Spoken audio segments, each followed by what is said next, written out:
I started writing Associations of Hip a little over a year ago.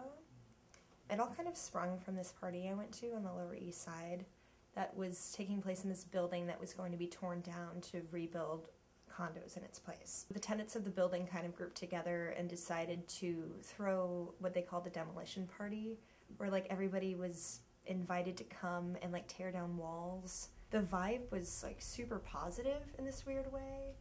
And the whole building was involved, so, you know, once you got into the stairwell, once you were in, it was sort of a party at every different level. I don't even want to go to this party. Why not?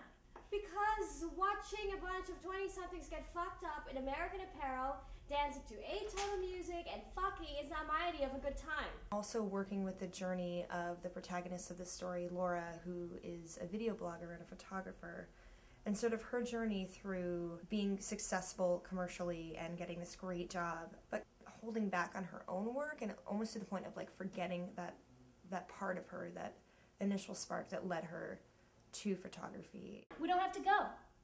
We totally don't have to go if you're upset. Upset? I'm not upset.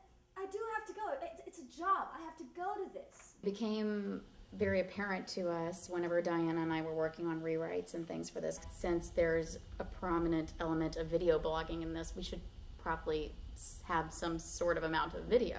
About 20 minutes worth of footage on this stage, and as opposed to projecting it, we're actually going to be using television sets, essentially, that hang above. In Ben's world, the video footage is generally used to show Ben's psyche and how he's coming up with Kali and the disembodiment of her and what he initially thinks of her as, and then when she's in the flesh, what she actually ends up being. We're also using the video for tracking at the party, especially Heather's stuff, because Heather has an enormous backstory.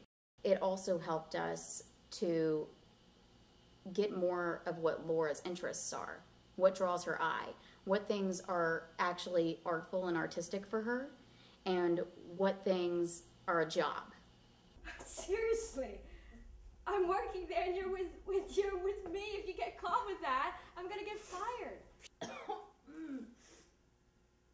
Oh, I'm Shanti Biat. It just kind of continued to grow, and